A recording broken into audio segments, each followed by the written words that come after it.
Hi friends, welcome back to our channel. ఈరోజు మన కిచెన్లో హెల్తీగా టేస్టీగా చేసుకునే ఒక మంచి బ్రేక్ఫాస్ట్ రెసిపీని ఎలా చేయాలో చూపించబోతున్నాను. ఈ బ్రేక్ఫాస్ట్ రుచి అయితే చాలా అంటే చాలా బాగుంటుందండి. ఇడ్లీ దోశ తిని బోరు కొడితే ఇలా చేసుకోండి. పిల్లలు పెద్దలు కూడా చాలా ఇష్టంగా తింటారు. పైన క్రిస్పీగా లోపల సాఫ్ట్గా ఎన్ని తిన్నా కానీ ఇంకా తినాలనిపిస్తుంది. అంత టేస్టీగా ఉంటుంది. ఎప్పుడు రెగ్యులర్గా చేసే బ్రేక్ఫాస్ట్ కాకుండా ఇలా కొత్తగా ట్రై చేయండి. సూపర్గా ఉంటుందండి. మార్నింగ్ బ్రేక్ఫాస్ట్లోకి లేదంటే నైట్ డిన్నర్లోకైనా తీసుకోవచ్చండి. సూపర్గా ఉంటుంది. మరి ఇక ఏమాత్రం ఆలస్యం చేయకుండా చాలా ఈజీగా టేస్టీగా ఉండే ఈ బ్రేక్ఫాస్ట్ని ఎలా చేయాలో ఆ ప్రాసెస్ని ఇప్పుడు చూద్దాం రండి. ముందుగా ఇక్కడ ఒక మిక్సింగ్ బౌల్ తీసుకొని ఇక్కడ నేను 1 కప్పు రేషన్ రైస్ తీసుకుంటున్నానండి. మీరు రెగ్యులర్గా యూజ్ చేసే రైస్ అయినా తీసుకోవచ్చు, కానీ రేషన్ రైస్తో చేస్తే టేస్ట్ అనేది చాలా బాగా వస్తుందండి. ఇలా శుభ్రంగా వాష్ చేసుకొని ఒక 2-3 సార్లు దీంట్లో వాటర్ వేసుకొని 1 గంట నానబెట్టుకుంటే సరిపోతుందండి. అంతకంటే ఎక్కువ అవసరం ఉండదు. ఇక నేను 1 గంట తర్వాత చూపిస్తున్నాను చూడండి. బియ్యం బాగా నానాయండి. ఫస్ట్ టైం నా ఛానల్ చూస్తున్న వాళ్ళు ప్లీజ్ నా ఛానల్ని సబ్స్క్రైబ్ చేసుకోండి, లైక్ చేయండి, పక్కనున్న బెల్ ఐకాన్ని ప్రెస్ చేయండి. ఇలా ప్రెస్ చేయడం వల్ల నేను పెట్టే వీడియో నోటిఫికేషన్ ముందుగా మీ హోమ్ పేజ్కి వస్తాయండి. ఇప్పుడు ఇలా వాటర్ మొత్తం తీసేసి ఇప్పుడు మనం మిక్సీ జార్ తీసుకొని ఈ బియ్యాన్ని వేసుకోవాలండి మిక్సీ జార్లో. ఇప్పుడు నేను ఒక మీడియం సైజు ఆలుగడ్డ తీసుకున్నానండి. ఇలా పైన తొక్క తీసేసి చిన్న ముక్కలుగా కట్ చేసుకొని వేసుకోవాలి, లేదంటే మీరు ఉడికించిన ఆలుగడ్డ అయినా వేసుకోవచ్చండి. ఇప్పుడు ఇలా వేసుకున్న తర్వాత దీనిలో ఒక పచ్చిమిరపకాయ వేసుకోవాలండి. టేస్ట్ అయితే చాలా బాగుంటుందండి ఈ బ్రేక్ఫాస్ట్కి అయితే.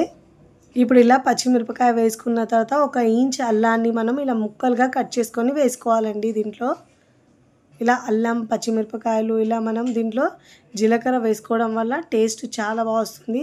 1/2 టీ స్పూన్ దాకా జీలకర్ర వేసుకొని ముందైతే వాటర్ వేయకుండా గ్రైండ్ చేసుకోవాలండి. దాని తర్వాత కొద్దిగా వాటర్ యాడ్ చేసుకొని బ్యాటర్ని మెత్తగా గ్రైండ్ చేసుకొని మిక్సింగ్ బౌల్లోకి వేసుకోవాలి. చాలా మెత్తగా గ్రైండ్ చేసుకోవాలండి. ఎంత మెత్తగా గ్రైండ్ చేసుకుంటే మనకు టేస్ట్ అనేది అంత బాగా వస్తుంది. చూడండి, వీడియోలో చూపించే విధంగా ఈ కన్సిస్టెన్సీలో ఉండాలండి బ్యాటర్ అనేది. ఇప్పుడు దీంట్లో రుచికి సరిపోయినంత ఉప్పు వేసుకోవాలి. ఇలా ఉప్పు వేసుకున్న తర్వాత బాగా మిక్స్ చేసుకోవాలండి. ఇక్కడ మనం ఆలుగడ్డ ముక్కలు ఎక్కడ లేకుండా పలుకులు అనేవి లేకుండా మెత్తగా గ్రైండ్ చేసుకోవాలి. ఇప్పుడు ఇలా మూత పెట్టేసి ఒక 5 నిమిషాలు పెట్టుకోవాలండి. ఇలా 5 నిమిషాలు పెట్టుకుంటే సరిపోతుంది, అంతకంటే ఎక్కువ అవసరం లేదు. కన్సిస్టెన్సీ ఇలా వీడియోలో చూపించిన విధంగా ఉండాలండి.